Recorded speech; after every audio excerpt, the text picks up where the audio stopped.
Let's go into the narrative report, and we're going to go step by step in all these categories in great detail. And so let's just start at the beginning, how to package the narrative report. Okay. And what are some key things you just need to be aware of? So what's the goal of the narrative report? Okay. The single most important personal injury document. The narrative report is the single most important. Now, it's logically and chronologically tells the story of the injury from start to finish. It's the most important injury award document. Now, this is if it's done right. A lot of attorneys, if they're not asking for narrative reports, and you need to be aware of this, if they are not asking you for your narrative report, what does it say? It says, they're saying to you, I'm unconscious incompetent. That's what they're saying. That's called opportunity. Those attorneys need to be sold. They need to be sold on the power and the strength of a narrative report when it's done right. Because let's face it, if it was done right by the doctors they're used to dealing with, and it logically and chronologically told the story and built the case and supported the injury award, they'd always ask for the narrative report. Okay, so be aware, either they're not even aware of the strength of it, and maybe they've had some bad experiences, just bad narrative reports. So they'll just ask you for your notes. So make sure you clarify, what it is they want. A lot of times, if they're asking for their notes during the case, they just want an update. That's all they're asking for. And in that case, you give a medical report, just a quick medical report. That's all. The narrative report is at the end, and it's accumulative of everything medically with that patient with that particular accident. And it includes any other doctor providers, any other notes you can get. It's an accumulation. Okay. So the most attorneys, it acts as a deposition or trial template is what it is. That's the importance of a narrative report. Supports your authority. It's the single most important nonverbal communication of attorney marketing. And remember, a lot of times that's the first thing the attorney is going to ask for. They're going to say, you do the sales presentation. I say this all the time.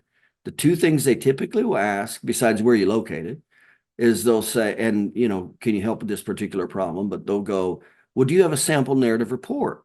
And when they say that, what they're asking indirectly is they're asking to see that you can support on paper what they just heard in the sales presentation. That's what they're asking for. So even if you don't have one, then create the outline. Then just take this outline, even if it's, not one that you finished yet, and show them, go over the outline with them. Say, these are all the categories of how we put it together. This is how it all comes together.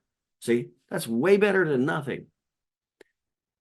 Okay, when to give the narrative report. So when to give a narrative report, that's a common question that we get all the time. Only give it an MMI. You don't want, remember, if they're asking for any kind of information prior to MMI, they're wanting a medical report. A medical report is just a slice during the timeline of care. It's where they at that point in time. That's what a medical report does. The narrative report is cumulative.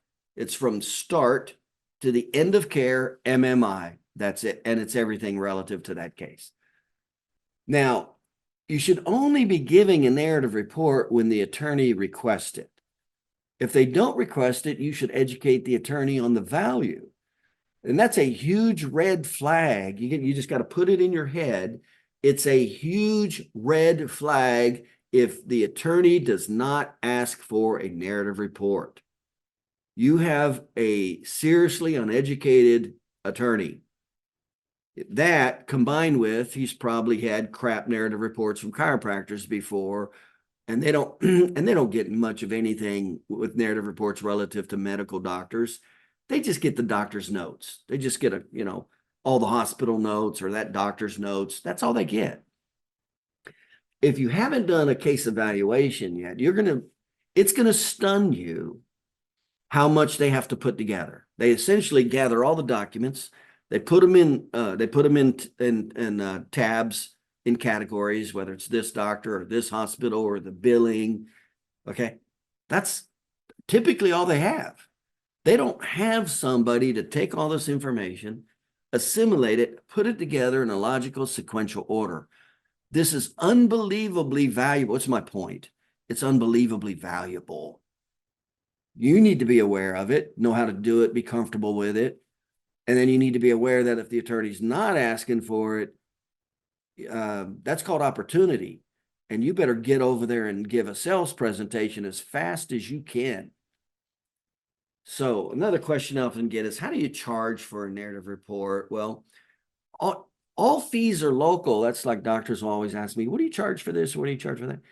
Well, I can't give a number because all fees, and by the way, if you're not familiar with this, even third-party reimbursement fees vary for the exact same code depending on the region of the country you're in. Whether you're in the Northeast, Southeast, Midwest, they all have, for the same code, they have different fees. And it has to do essentially with the cost of living for that area. You go into the New York area, you're going to get the highest reimbursement fees. You go into the Midwest, you're going to get the lowest reimbursement fees for the exact same codes. And so the fee for the narrative report, it's local. And here's some general guidelines. So you want to check with your local bar association for what's the standard. Now, they typically charge for an initial page. The initial page typically costs the most. And then they charge additional pages.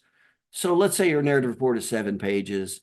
It might be $150, $250 for the first page and $150 for each additional page, something like that. Okay. Don't charge for addendums. Don't charge for, remember, you're not trying to make this a profit center. That is not what you're trying to do. This is support the profit center of the referrals is what this is doing. So you do not want to make this where it's a big problem. And I've seen attorneys specifically not ask for the narrative report because the doctor bills the hell out of them for it. That's an all-round terrible situation. Now, the attorney can't be helped as well because he doesn't want to be billed, this massive bill for a narrative report. Don't charge for the addendums. I'm just charging for the core of the narrative report. Not for all the periphery. I'm not going to charge for the cover page. I'm not going to charge for the outline. I'm not going to charge for my curriculum vitae. It's just the core of the narrative report. And it's typically 3, 4, 5, 7 pages, 8 pages, something like that. You could have, 50, 70, 80 page, 40 page document. But most of it will be in the addendum section. And you're not going to charge for that. Because that's easy and it's kind of copy and paste. And the actual narrative report is the thought process. Okay. No charge. Recommend. Now I recommend, so you find out what it is in your area. And that's why I say call a local bar association. Now don't do this. I had a client do this and he actually destroyed the attorney relationship. He charged for a medical specialist fee, like a neurosurgeon. So he found out what the neurosurgeon was charging for narrative report, and that's what he charged. No, you're a chiropractor. You're not a specialist. You're a chiropractor, and they don't see it the same. And let me tell you, he pissed off that attorney. I know because the attorney told me. And that was it. Relationship was over just because of that. So it's not supposed to be a high fee. And remember, they're cutting it out of their own check account before they win the case. So that means a little bit. So call the local bar association, find out what a typical narrative report is from a chiropractor, something like that. It's going to be a little more for the first page and then a little higher, little less for the, significantly, typically less for the second, third, follow pages. Don't charge for all the addendums and everything else. And then give a 20% professional discount if it's a referring attorney. Do not try to make it a profit center. I say that all the time. Do not try to make it a profit center. It's to support the profit center, not be. And typically the guys that try to make it a profit center, the doctors, are the ones that don't know personal injury. They're, those are the ones that milk the hell out of, they get so few personal injury cases, they milk the hell out of it. They just bill the hell out of it in every way, form, and fashion. That's typically, somebody who doesn't know personal injury. I do not recommend not charging. Looks bad in front of a jury. Now, the only way, if you decide to not charge, you need to make what's called an office policy, and to make it it's not legal, it's administrative legal. It's not, civil or criminal legal, but it's administratively, you have to make it an office policy. In other words, you can't just cherry pick. Same with you in your office. If you're not aware of this, you can't just cherry pick and go, well, I'll charge this person less and I'll charge this person more. You can't do that. Okay, that's fraud. That's insurance fraud is what that is. Now, to avoid that, you do what's called an office policy. And so all an office policy is you take out a sheet of paper, and on the top of it, you put office policy. And then you just state whatever it is you're going to state, but it has to apply to that group of people. So the office policy you could say for referring attorneys, office policy are for attorneys that refer their patients is a 20% discount for narrative reports or trial or deposition testimony. See? So, and that's normal. 20% is a courtesy professional discount. That's standard. But you want to make it an office policy, and you go, well, if they're going to refer to us, we're going to give them a break. And you want to, that's how you can do it and it not be called fraud. If you do it selectively and you don't create an office, and then take that office policy and put it in your office manual. That's how you make, okay.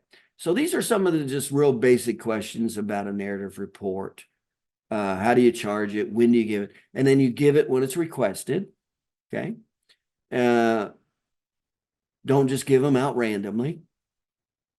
But they're also good sales tools, because they're a very important document, and it's one of the first documents that the attorneys will ask for. Is it, like I told you, when you sell them, they go, can I see an example of one of your narrative reports?